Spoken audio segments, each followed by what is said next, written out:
ভোটদান করার জন্য যে পরিবেশ সৃষ্টি করার দরকার ছিল, দুঃখজনকভাবে ঢাকা 14 আসনে আমরা সেটা করতে পারিনি এবং এই অসহযোগিতার জন্যই আপনাদের সামনে আসা। আমাদের সাথে আমার নেতা কর্মীরা রয়েছেন, এখানকার সাধারণ জনগণ রয়েছেন। আমাদের আজকের বিষয় হচ্ছে ত্রয়োদশ জাতীয় সংসদ নির্বাচনের প্রশাসনের অসহযোগিতা ও কারচুপি প্রসঙ্গে আমাদের আজকের অভিযোগ।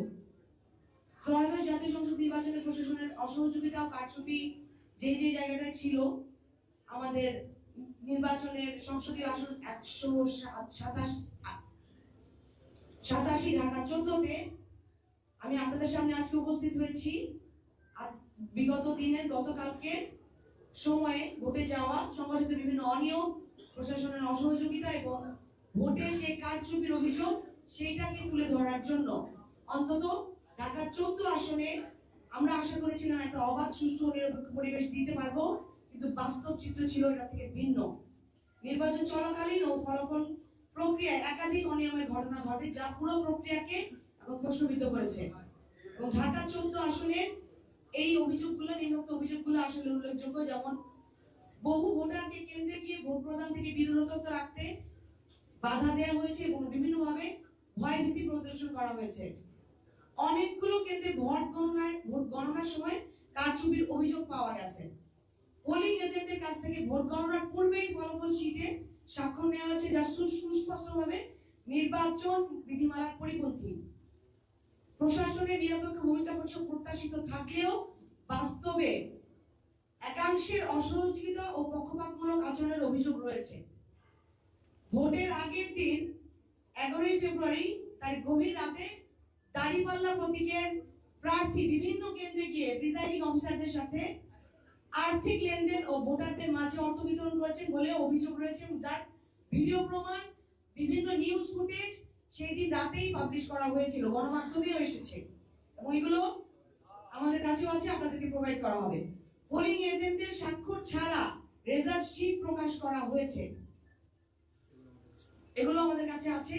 আইনি প্রক্রিয়ার জন্য আমরা এগুলোকে আপনাদের সামনে আনবো। পোলিং এজেন্টদের জোর করে কেন্দ্র থেকে বের করে দেওয়া হচ্ছে। আমি আপনাদেরকে যতগুলো পয়েন্ট বলছি, প্রত্যেকটা পয়েন্টের জন্য এখানে প্রত্যেকজন এজেন্ট, প্রত্যেকজন আমাদের যে কর্মী এখানে আছেন, যারা এগুলো মুখোমুখি হয়েছে, যারা এগুলো শিকার হয়েছেন।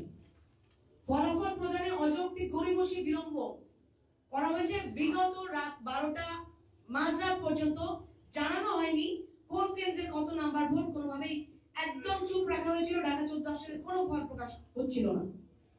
এটা অনেক বড় একটা সন্দেহের জায়গায় নিয়ে গেছে আমাদেরকে।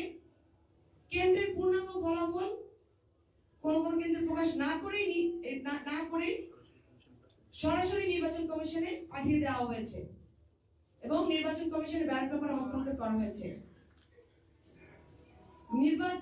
নির্বাচনের দিন সকাল থেকে, বিশেষ করে দুপুরের পর থেকে পোলিং এজেন্ট ও দায়িত্বশীলদের উপর প্রশাসনিক লোকজন দ্বারা এবং ওই যে দল তাদের লোক দ্বারা শারীরিক আক্রমণ করা হয়েছে এবং আমাদের নেতা কর্মীদের যাদের করা হয়েছে তারা আছেন এখানে, আপনারা যে তাদের সাথে কথা বলতে চান।